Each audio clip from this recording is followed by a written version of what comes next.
Hey, my friends. Today is Star Vibes. I'm so stoked. This is going to be my favorite day of the week, I think. And it's all about how you could be a star in the movie of your life. And when I say that, I mean from like a monetizing perspective or a career perspective or just shining out in the world in a big way and building a big mission in some way, right? So being a star in the movie of your life is knowing that you have a message for the world, that your mess is your message, right?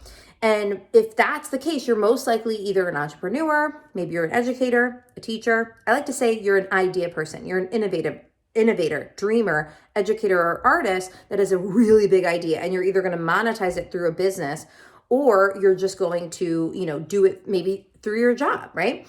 Now, this is exciting.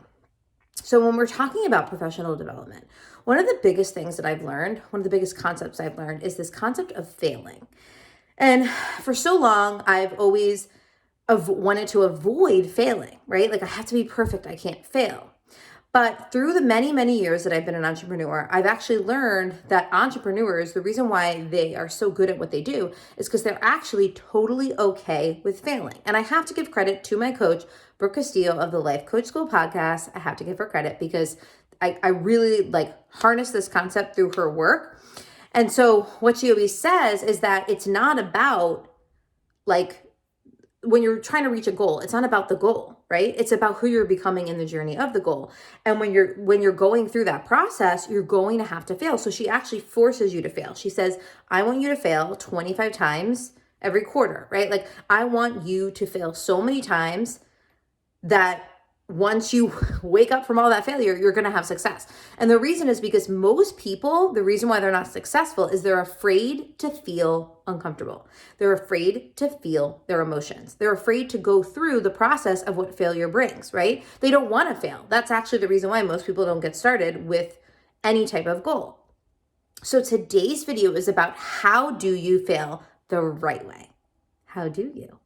So the first step is you need to decide, are you going to fail ahead of time or are you going to fail forward? Now, welcome to JFO's life. For a very long time, I got stuck in this concept of failing ahead of time. I didn't even know I was doing it.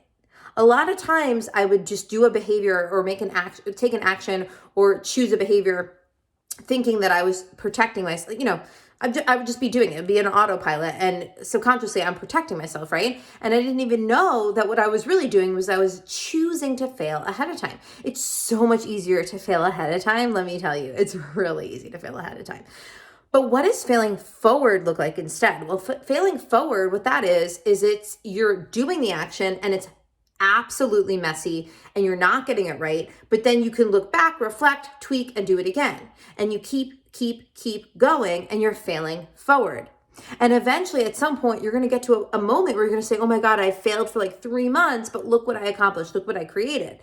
And the concept of failing is just about feeling those emotions and not being afraid of the emotions, of the thoughts, and of the failure that's going to come up. So I hope this served you today. Again, a short and sweet video about how to fail the right way. And tomorrow is Astrology Day, where we're going to go into some really cool concepts about the zodiac. Catch you tomorrow.